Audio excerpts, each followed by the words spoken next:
Bonjour à toutes, bonjour à tous. Avec vous, Karim. Bienvenue sur notre chaîne KMC Channel. C'est d'habitude je fais les messages en kabyle, mais aujourd'hui, pour la première fois, je le fais en français afin que les francophones puissent en profiter aussi. Que cela ne reste pas dans les limites de notre secteur, de notre langue kabyle. Donc je prie Dieu afin que ce petit message, ce peu que je puisse donner, puisse aider quiconque voudrait en profiter. Je veux parler aujourd'hui comment Dieu nous vient en secours. J'ai pris le cas de Agar, l'esclave de Sarah, la femme d'Abraham, et j'ai pris le chapitre 21, que vous connaissez tous. C'est l'histoire d'Agar qui a été chassée et comment Dieu est venu à son secours d'une manière spectaculaire et d'une manière bénie. On voit Abraham faire une grande fête en l'honneur de son fils Isaac qui venait tout juste d'être sevré.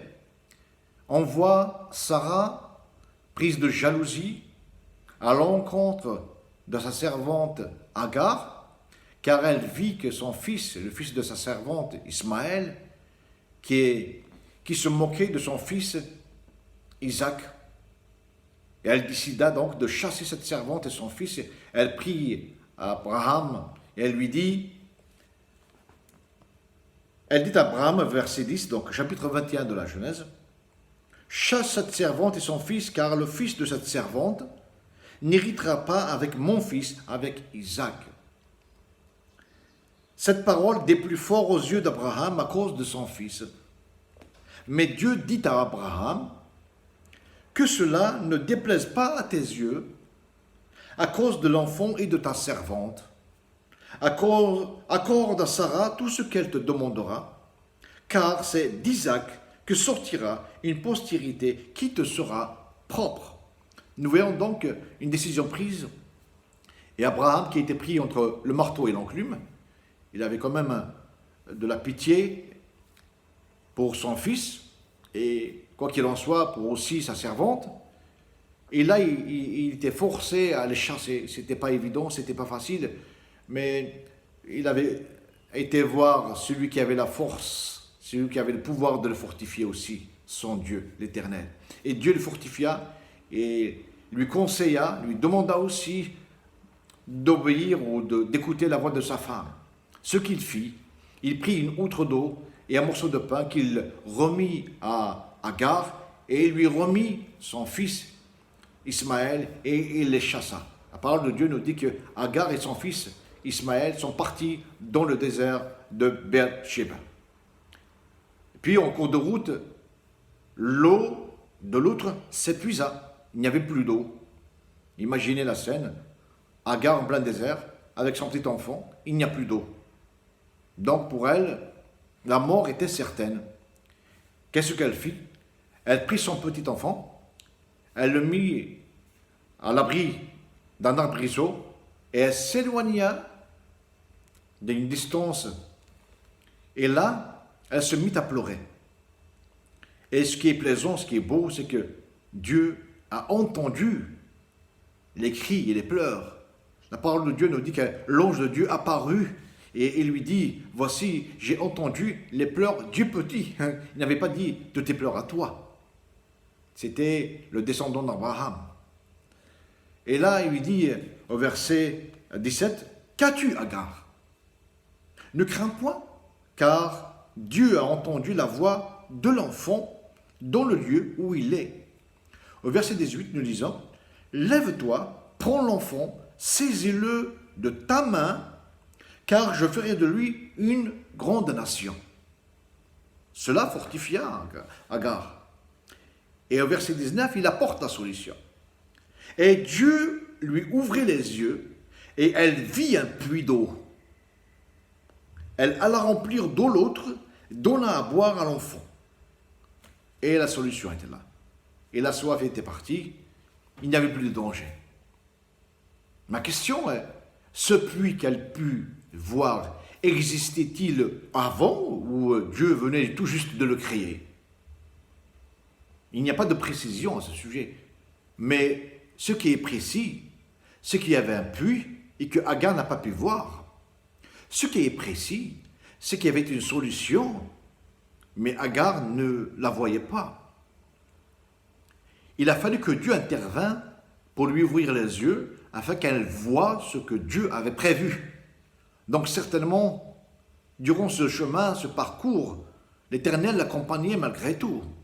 Il nous arrive souvent de marcher dans des chemins tortueux, dans des chemins où c'est sombre, où nous sentons le danger, où des fois nous nous disons c'est un chemin sans issue. Et nous nous retrouvons souvent tout seuls, abandonnés par tous. Ni amis, ni frères, ni père, ni mère, ni ressources financières, rien. Rien. Mais dans cet espace vide, dans cette situation que nous pouvons dire catastrophique, chaotique, si je peux dire cela, une personne nous voit et nous accompagne. Il s'agit du Dieu de miséricorde, l'Éternel des armées, le Dieu qui se trouve omniprésent. C'est ton Dieu, c'est mon Dieu, c'est notre Dieu.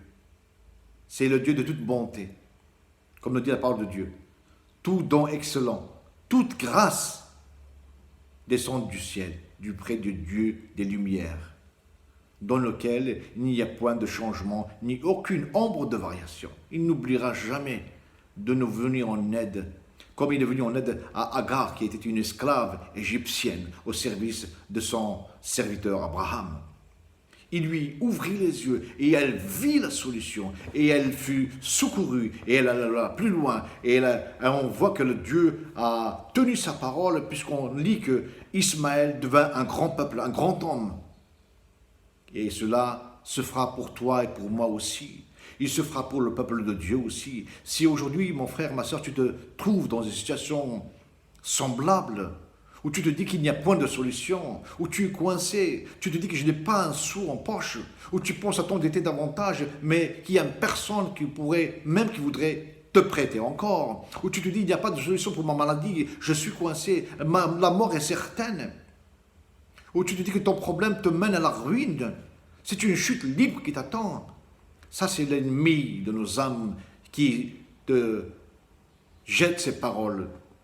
Mais moi, je te dis ce matin, prends courage, car Dieu est avec toi, car Dieu t'aime malgré tout. Quoi qu'il en soit, je t'invite à crier vers Dieu. Crie comme Agar a crié, pleure comme Agar a pleuré, et je suis sûr que ce Dieu de miséricorde entendra tes voix, et il viendra à ton secours, il se hâtera de te secourir. Lui-même nous invite dans sa parole, il nous dit, venez à moi, vous qui êtes chargés et fatigués, et moi je vous donnerai du repos. Ça c'est la promesse de Jésus. Viens, tel que tu es, avec ton fardeau, viens au Seigneur, et sache, en venant à Dieu, au nom de Jésus, ce Dieu bon et miséricordieux t'ouvrira les yeux pour voir l'issue. Une issue certaine, une issue divine, une issue qui te mènera certainement au repos. Mon frère, ma soeur, je t'invite ce matin à prier avec moi. Cette prière toute simple. Père éternel, toi qui nous aimes d'un amour certain, je te prie de venir à mon secours, de m'ouvrir les yeux comme tu as ouvert les yeux à Agar, afin que je puisse voir cette issue que tu as préparée pour moi, car tu m'aimes. Père, même si je manque de foi, toi tu ne manques pas de miséricorde et de grâce. Je te prie de m'aider, de venir, de m'ouvrir les yeux, afin que je voie ce que je n'arrive pas à voir à ce jour. Accorde-moi ta grâce, dans le nom de Jésus. Amen. Certainement, l'issue est là. Comme Agar a vu ce puits, elle se désaltéra. L'Éternel te secourra et il va te désaltérer toi aussi. Soyez bénis, soyez richement bénis. À très bientôt.